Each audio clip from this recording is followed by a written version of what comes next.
Por que que romper com o ciclo da pobreza é um processo emocionalmente doloroso? Quando você nasce no meio de uma família simples, aonde nenhuma das pessoas da sua família, tios, primos, enfim, não alcançaram a riqueza, não conseguiram mudar de ciclo, não conseguiram mudar de classe social, eu acho que você acaba carregando um peso, porque se você demonstra ter um pequeno potencial de romper com aquele ciclo e alcançar uma nova classe, as pessoas que estão ao seu redor, elas enxergam em você algo que talvez em você ainda esteja em construção. Isso aconteceu comigo, porque eu venho de uma família muito simples, né, uma família muito humilde, e desde as gerações passadas, isso pelo lado da minha mãe, né, desde as gerações passadas, da minha avó, da minha bisavó, são pessoas muito simples. São pessoas que sobreviveram e não viveram. Mas eu, desde muito nova, eu sempre tive uma ambição, né? Eu sempre tive aquela vontade de viver coisas diferentes, viver coisas novas. E eu sempre fui julgada por isso. Eu lembro que quando eu era criança, eu falava que quando eu crescesse eu seria ou cantora ou apresentadora de televisão ou atriz. Por quê? No meu ponto de vista, aquelas pessoas eram prósperas. Quando eu olhava para a televisão e via aqueles atores, os apresentadores de televisão, eu pensava, eles construíram riqueza, eles vivem uma vida de abundância. Então, aquela era a referência que eu tinha de uma vida abundante. E era isso que eu queria para mim. E eu lembro que quando eu comentava com alguém, com as minhas primas, com as pessoas ao meu redor, as pessoas davam risada, as pessoas me zoavam porque falava que eu era de uma família simples e que eu jamais chegaria naquele patamar. Porém, de alguma forma, as pessoas viam em mim um potencial de romper com esse ciclo de pobreza na minha geração. Porque com 11 anos, eu comecei a pedir para minha mãe me colocar num curso de inglês, porque eu já falava para ela que eu queria aprender o idioma porque eu iria sair do Brasil. E aquilo era uma coisa assim absurda. Para vocês terem uma ideia do nível de simplicidade da minha família, eu sou a primeira pessoa da minha família que tem habilitação, eu sou a primeira pessoa que tem passaporte, eu sou a primeira pessoa que já voou de avião, eu sou a primeira pessoa que fez faculdade, né? Eu não cheguei a concluir a minha faculdade, eu tranquei, mas eu sou a primeira pessoa que fez uma graduação. Então, eu já vim desde pequena, desde muito nova, rompendo ciclos. E as pessoas, por mais que elas me zoavam, elas viam que eu tinha potencial. Aí a minha mãe me colocou neste curso de inglês quando eu tinha 11 anos e, infelizmente, ela não teve condições de continuar pagando. Então, ali eu entendi que, para mim, continuar avançando em direção aos meus sonhos, eu precisaria trabalhar. Com 12 anos eu comecei a trabalhar como babá, mas eu não aguentei porque eu nunca levei muito jeito assim com criança. E quando eu estava com 14 anos, eu já mostrava que eu tinha algumas habilidades para trabalhar com beleza, né? Eu sempre tive uma sobrancelha assim bem grossa e eu mesmo limpava a minha sobrancelha na época e as pessoas começaram a pedir para eu fazer a delas e foi assim que eu adentrei na área da beleza, com 14 anos. Quando eu comecei a trabalhar na área da beleza, eu comecei a fazer dinheiro, mas nessa época as pessoas não confiavam tanto em mim. Então eu tive que ir para um emprego formal. Eu consegui um emprego, né, de carteira registrada. O meu salário na época era um salário de R$ 480 por mês. E eu fui para a Wizard para tentar fazer o meu curso de inglês. Na época era uma escola extremamente famosa, né? Todo mundo queria fazer curso lá e eu fui fazer curso lá. O curso era R$ 250, ou seja, eu praticamente trabalhava para pagar o meu curso de inglês, porque era R$ 480, mas ainda tinha os descontos, então eu acabava recebendo bem menos. Então eu trabalhava mais para fazer esse curso. Eu fiz muitos esforços para aprender o idioma, mas não consegui ainda atingir a fluência até hoje. Essa ainda é uma luta para mim. Mas qual que é o ponto? O ponto chave. As pessoas da minha família, dos meus parentes e dos meus amigos, sempre sonhavam com as mesmas coisas. Eles sonhavam em ter uma casa, um carro e um emprego estável. Todos sonhavam com a mesma coisa: ter uma casa própria, ter um carro e ter um emprego estável para se manter. E esse nunca foi o meu sonho. Então, por esse motivo, eu sempre fui muito julgada. Porque quando eu trabalhei nessa empresa, eu fiquei lá muito pouco tempo e voltei para a área da beleza. E aí, quando eu voltei para a área da beleza, já com 15 para 16 anos, eu já estava um pouco mais velha, digamos assim, as pessoas já estavam confiando em mim, então eu comecei a fazer dinheiro com a área da beleza. E as pessoas sempre me perguntavam: nossa, quando que você vai comprar um carro? Nossa, quando que você vai dar entrada num apartamento? Nossa, e até hoje essa é uma cobrança. Eu tenho 29 anos e até hoje essa é uma cobrança. Eu tenho 15 anos de área da beleza. E eu nunca quis, para ser sincera, eu nunca sonhei em ter uma casa, um apartamento, um carro. Eu nunca sonhei com essas coisas.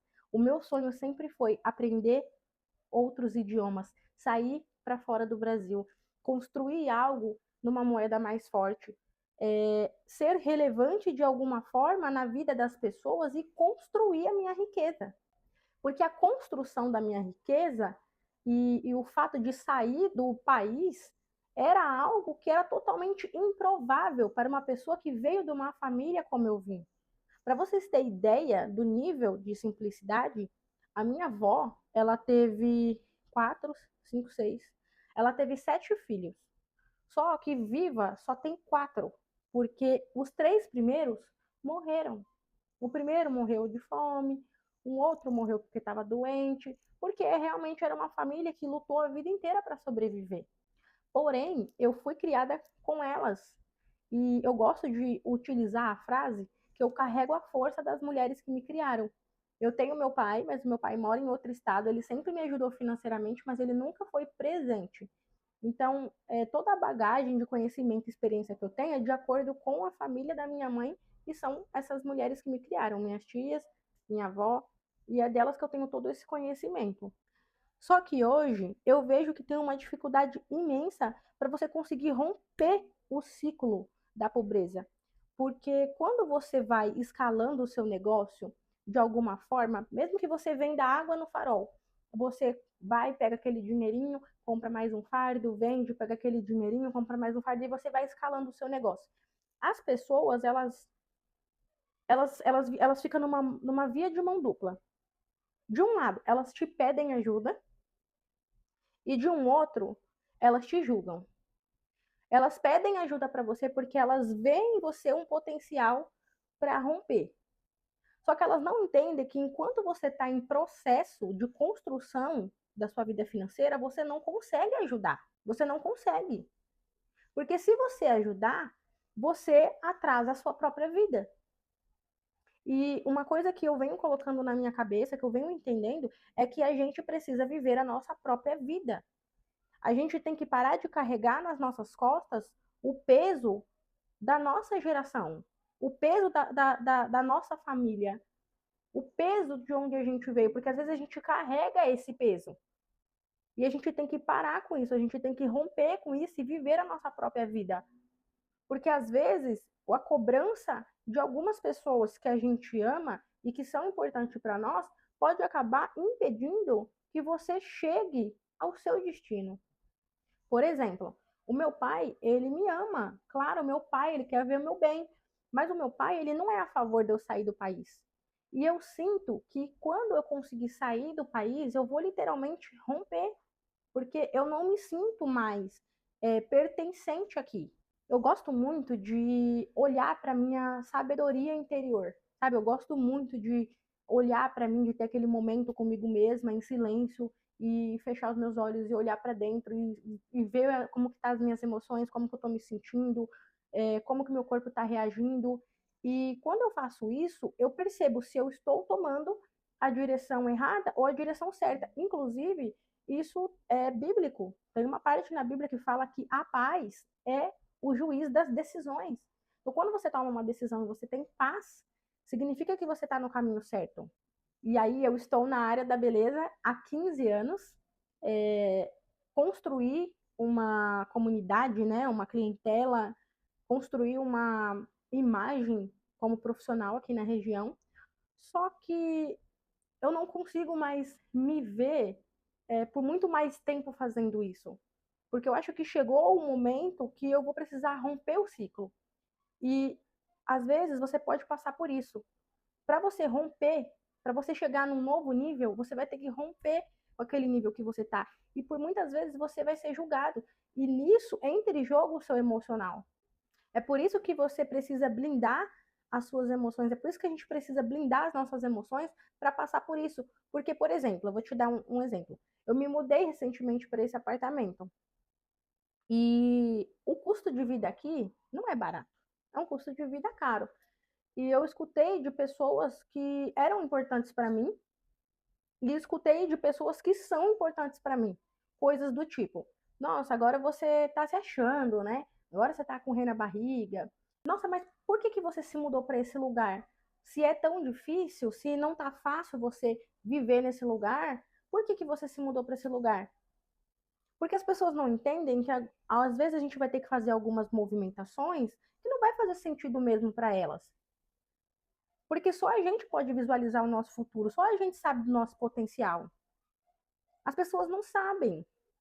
Então, eu decidi gravar esse vídeo aqui para vocês entenderem o seguinte, porque às vezes você pode estar passando pela mesma situação que eu, que é lado a lado, é o emocional que você precisa blindar, porque as pessoas que você ama, que são importantes para você, nem sempre vai ficar do seu lado, nem sempre vai entender as suas movimentações e por muitas vezes elas vão te julgar e você precisa estar com o seu emocional muito blindado, você precisa estar muito convicto daquilo que você está fazendo e com a visão muito clara de onde você quer chegar para você não parar no meio do caminho.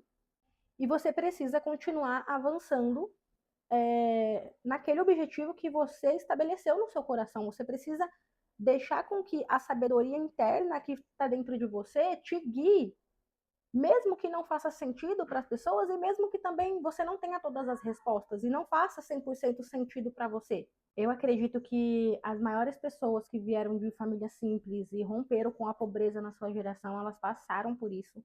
Elas passaram por esse processo de dor, por esse processo de pressão, de angústia, de se sentir sozinho, de se sentir pressionado. É, por esse processo de ter que falar não para pessoas que você ama, de em muitos momentos você até querer ajudar, mas você saber que naquele momento você não pode ajudar porque você precisa continuar avançando, colocando uma peça a cada dia, né, uma pedrinha a cada dia ali no seu castelo, para que quando você tiver alcançado a riqueza, tiver rompido aquele ciclo de pobreza na sua família, na sua geração, você verdadeiramente transbordar na vida de outras pessoas. Imagina como se fosse, por exemplo, um copo. Você tem um copo de vidro e você precisa colocando gotinha por gotinha, gotinha por gotinha. Só que se as pessoas que estão ao seu redor ficar te pedindo uma gotinha, ficar falando para você, olha, eu tô com sede, me dá uma gotinha, me dá uma gotinha. Se você ficar distribuindo gotinha, você nunca vai encher o seu copo. Mas se você consegue entender que nesse ponto você precisa falar não, mesmo que esses nãos vai doer, você continua colocando as gotinhas, vai chegar um momento que você vai encher o seu copo e vai transbordar na vida daquelas pessoas que você ama. Você vai conseguir ajudar. Então, eu senti de gravar esse vídeo porque isso é algo que eu estou enfrentando nesse momento. Eu estou nesse processo de romper com o ciclo da pobreza na minha vida e é por isso que eu tenho começado a fazer conteúdo para a internet, porque eu entendo que eu tenho a minha empresa, né, o meu salão de beleza, mas eu entendo que a gente tem que transbordar o nosso conhecimento também na vida das pessoas e ajudar pessoas. E hoje a internet é algo que a gente consegue ajudar pessoas e ainda consegue mudar a nossa vida. Eu não sei aonde esse vídeo vai chegar, mas eu espero que você que esteja passando por isso não desanime. Assim como eu, continue lutando, continue buscando, continue aprendendo, aplicando e se movimentando em direção àquilo que o seu coração está queimando. Não permita que as pessoas te paralisem. Não tire de você para dar para os outros enquanto você ainda não transbordou. Construa aquilo que você quer fazer, faz aquilo que o seu coração está mandando, porque quando tudo der certo, as pessoas vão ver os seus resultados. Mas até lá, você é só mais um no meio da multidão. Espero que esse vídeo tenha feito sentido para você e se você gostou, desse conteúdo, deixa aqui embaixo o seu like e eu vejo você no próximo vídeo. Beijo!